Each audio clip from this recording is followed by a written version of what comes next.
That your collar is back, so you've got enough room to sit it on. Get the left side on first.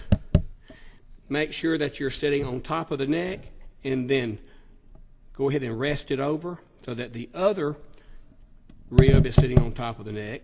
At this point, push your collar in. Just push it in and it should stay.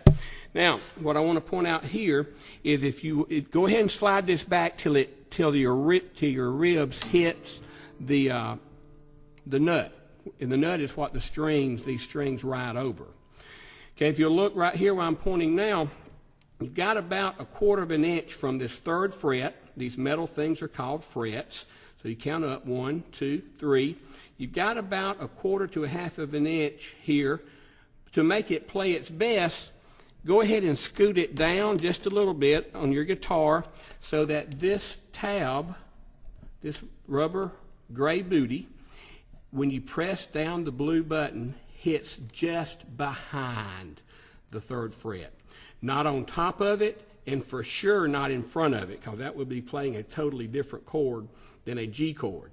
So press it down and test it. Make sure that it's hitting just behind the 3rd fret. At this point, tighten up the screw. Go ahead and get it as tight as you can get it with your fingers. Don't get a vice grips or a pair of pliers, but get it as tight as you can get it with your fingers. Then I can just press this blue button down. As you just heard, it's playing a perfect chord.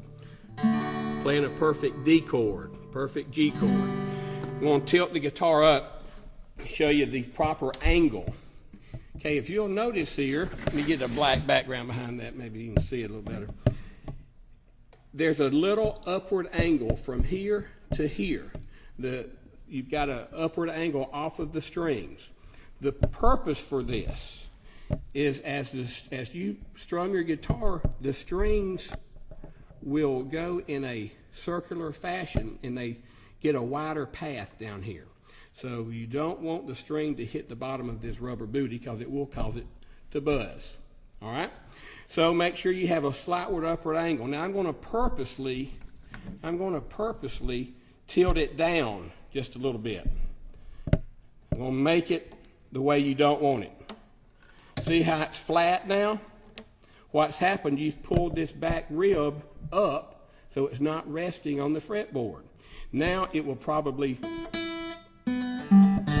hear that buzz. That's the sound you don't want. If that happens to you, don't worry about it.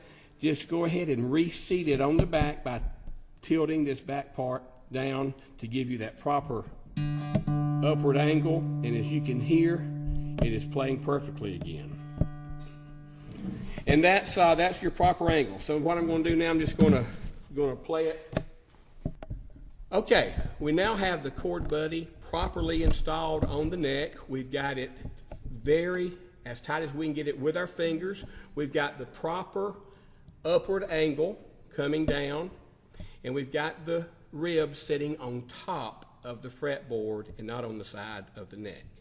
When we tested it, it was just barely behind the 3rd fret, not on top of the 3rd fret and not ahead of it. Okay? Now I'm just going to run through the chords. Let's check it. Perfect G chord, a perfect D chord, the yellow is E minor,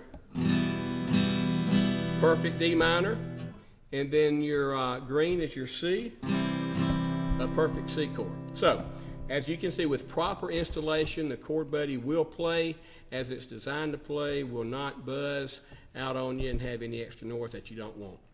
We will be having other videos coming forth that we want you to tune into. We'll have some lesson plans and whatnot. I'm Travis Perry with ChordBuddy.com.